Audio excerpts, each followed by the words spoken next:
Çayınız hazırsa yanına mükemmel gidecek bir tarif geliyor. Pratik, lezzetli ve sünger gibi dokusuyla glutensiz limonlu kek hazırlıyoruz. Hazırsanız başlayalım. İlk olarak 3 adet yumurta ve 1,5 su bardağı şekerimizi beyazlayana kadar çırpalım.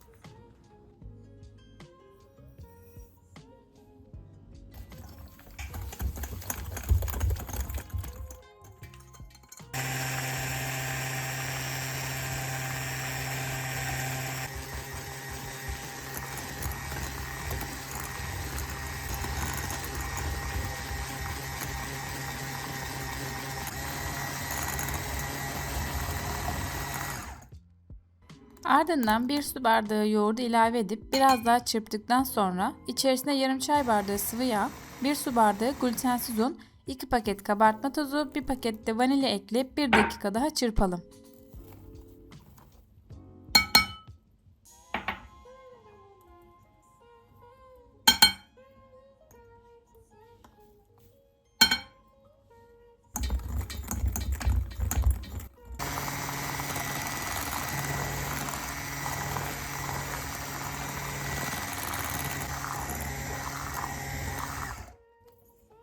Rendelemiş olduğumuz 1 adet limonun kabuğunu ve suyunu da ilave edip kıvama gelene kadar karıştıralım.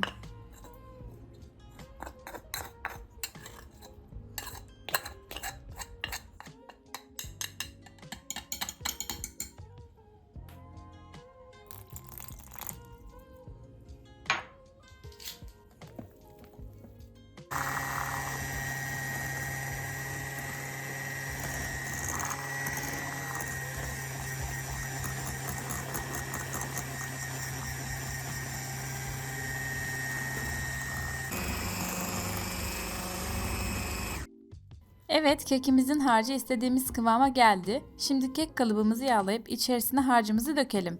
Döktükten sonra da limon aromasını daha da arttırmak adına üzerine biraz daha sıkarak gezdirelim. Ardından 180 derecede yarım saat pişirelim.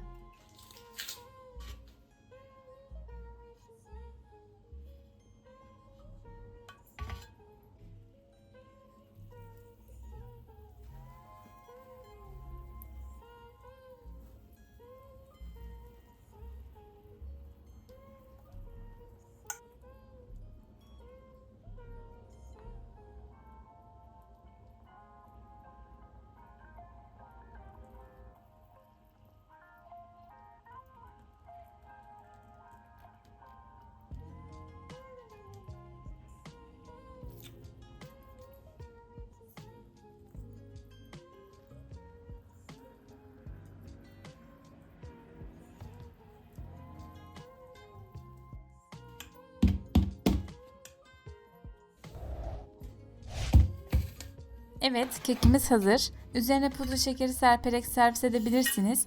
Glutensiz tariflerin devamını istiyorsanız yorumlarda belirtmeyi unutmayın. Hepinize şimdiden afiyet olsun. Bir sonraki tarifte görüşmek üzere.